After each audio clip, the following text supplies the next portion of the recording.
Well, if you watched UFC 316, you know that O'Malley's so fucked. Oh my god. O'Malley fans, we are done. It's over. They own us on social media for the next couple months. Alright, it's over, bro. He got finished by Merab. And I just want to get this out there. I like Merab as a personality. Okay, he's a very cool guy.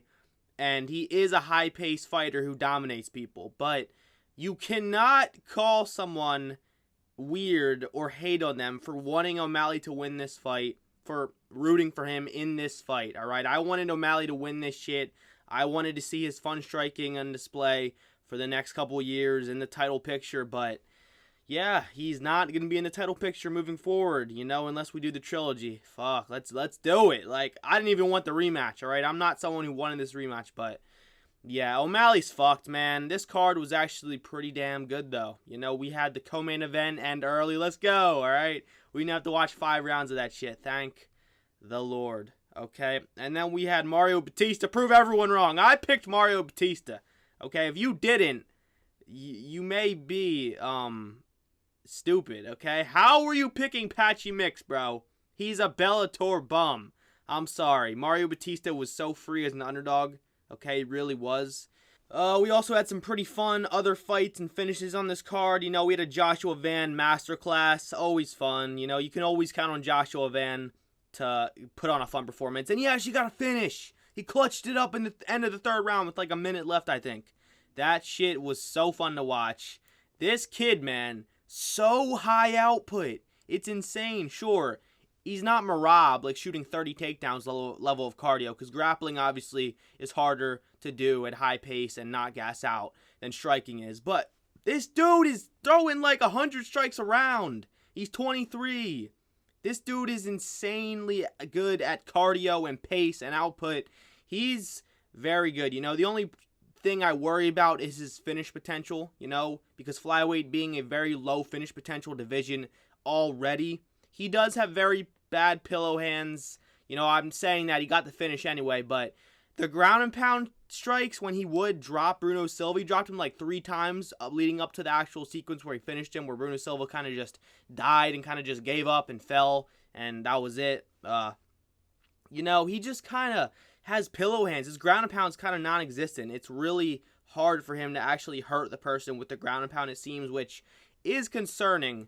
And his jiu-jitsu probably isn't the best. We haven't really seen it on display, but I don't give a fuck, man. Even if he doesn't become champ, Joshua Van is a GOAT, alright? He's a GOAT of flyweight for just being badass and fun. What else do we have? Mario Batista put on a fun fight, too. Not only did I pick him, he actually put on an entertaining fight. High output, high pressure, good foot movement, floating around. What did he even do? It was mostly just 1-2s, I think. Really simple stuff, but Patchy Mix just refused to move his fucking head. Okay? Not much else to talk about in that fight. I think in the 3rd round, Patchy Mix finally let his hands go and hurt Batista, 1 time. Caught him bad. But other than that, complete domination by Mario. He proved everyone wrong, and honestly, respect to him. He was so unbothered in this lead-up. He just does not give a fuck. He doesn't care what the fans think. He was never really a boring fighter before the Jose Aldo incident, okay? Makes it seem like a terrorist attack, but I mean, it kind of was. But he never really was a boring fighter. He just put on a bad performance where he, made the fight pretty boring and did a lot less damage than Jose, which caused people to scream robbery, but it wasn't really a robbery. I don't know. It was a close fight. He's not a boring fighter. He proved us wrong, okay? And other than that, pretty low down the rankings type of matchups on this card. Not really much else to talk about. Kevin Holland hate watch was crazy. I was so salty, dude. Kevin Holland actually is a problem at 170. It makes you forget. And I was so confused why Vicente Luque was a plus 200. But yeah, then you realize he's actually a problem and really dangerous at 170. When he's actually cutting weight and he wants to keep his job and he's disciplined.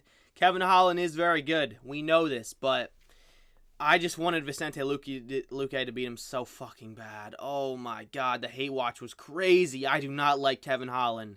He annoys me. And I'm sure a lot of people feel the same way. Cool fighter, fun fighter, always getting finishes or getting finished, but fuck, his personality makes it impossible to like this dude. But let's just talk about the main event, okay? There's not really much else to talk about on this card. I kind of said it was a good card at the beginning.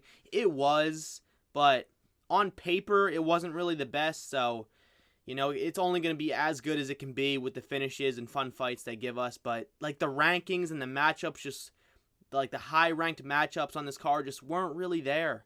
And the main event was a rematch we didn't really need to see. Clearly, let's talk about the main event. Merab just finished Sean O'Malley with like a ninja/Darce type guillotine choke. It was like a Darce, but they were saying it was kind of a ghillie. I don't know.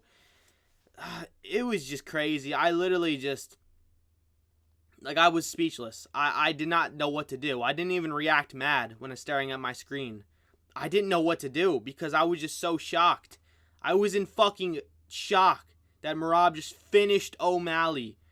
Okay, because O'Malley is actually really good jiu-jitsu-wise. He has really good jiu-jitsu, really good guard. I mean, not the best guard offensively, but defensively, we've never really seen him ever threatened by submissions, ever. He's never even been in a close choke, ever, until that choke, where he was already really tired from the nonstop, high-paced scrambles and takedown defense he needed to do. And, yeah, he just got a little complacent, trying to get up at all costs, and he forgot that the finish potential and another human's actually on him, even though it is Merab with the 1% finish potential he does have. He got it done with that. Unfortunate.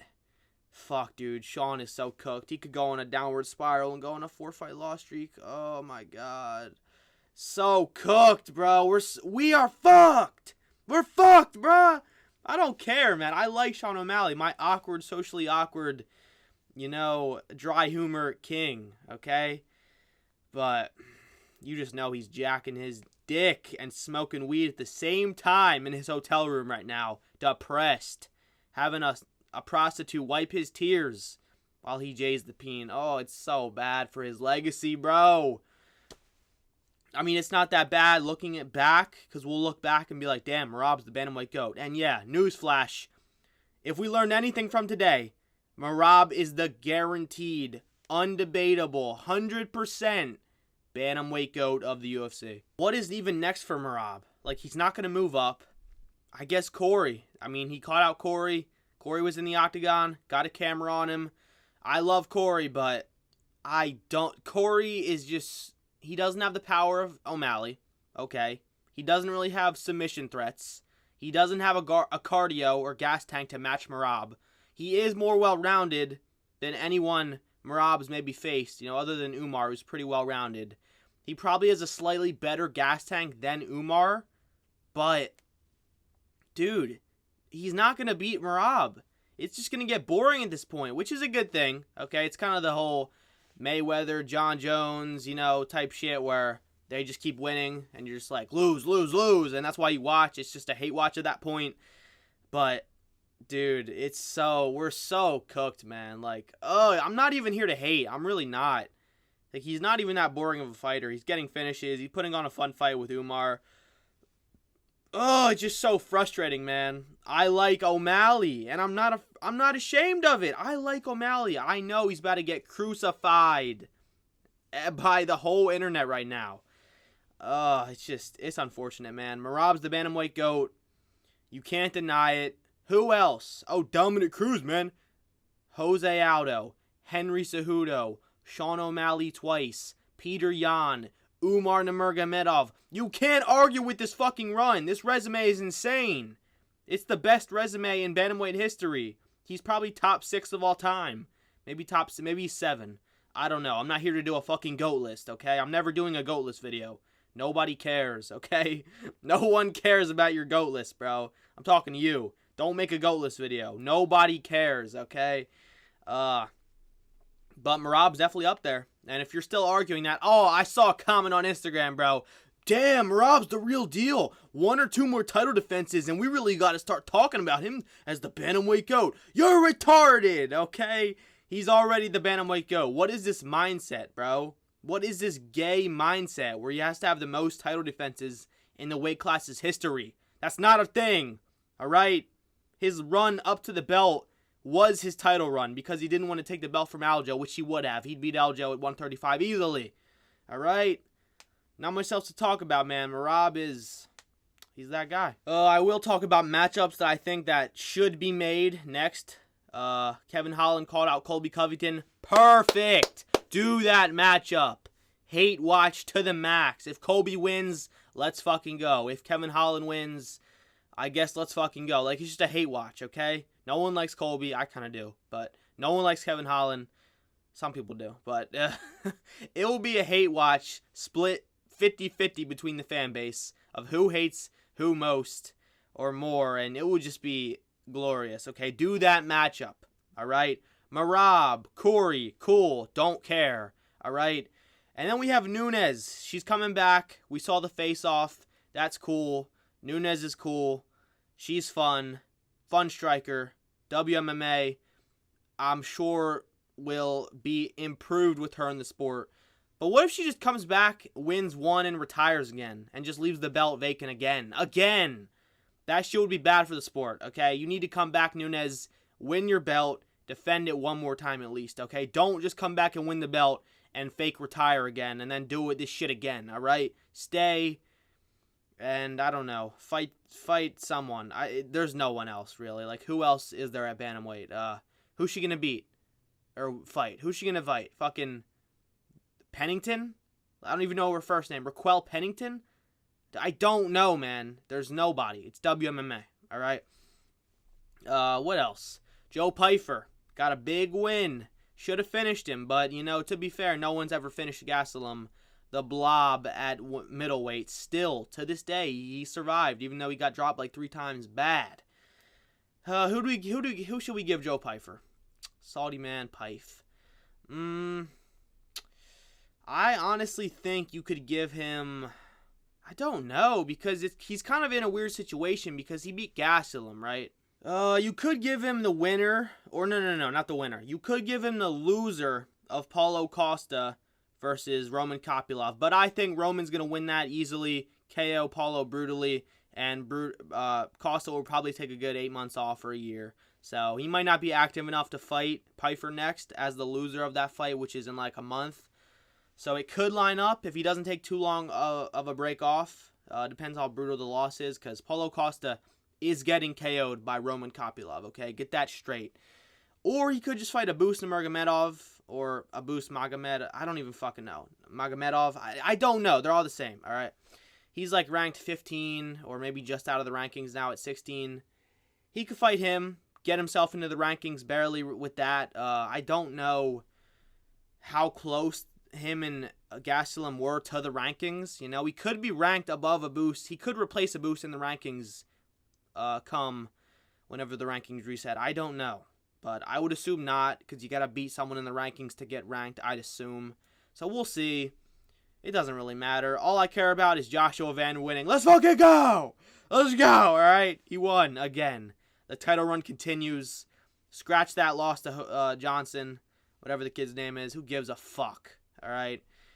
Size bully, weight bully. That's the problem, man. Like, dude, Joshua Van is small for flyweight. I'm scared for his future, but I love the kid. He's probably going to want to fight in another 3 months. Give him a big matchup. Honestly, give him a top six in the rankings. Give him. Who gives a fuck, man? It's flyweight. Like, you give Urseg all this fast track, special treatment BS. Give some to Van, because, like, I don't want to rush him, but at the same time, I would rather him just fight a big opponent in the top 5 and then fight like someone in the top 10 and lose, you know? I think he's already in the top 10. We'll see. We'll see what happens. The matchmaking has sucked as of late, so we'll see what happens with all that. That's the video. That was UFC 316. Yeah. Depressing, wholesome, slightly hype card. Slightly mid, though. It's just, no one wanted this rematch. Okay? The pay-per-view was not that good on paper. It was good when it actually happened. You know, the fights played out pretty good and was pretty fun, but I don't know. It's just UFC, man. It just doesn't feel as hype as of late. This year has sucked.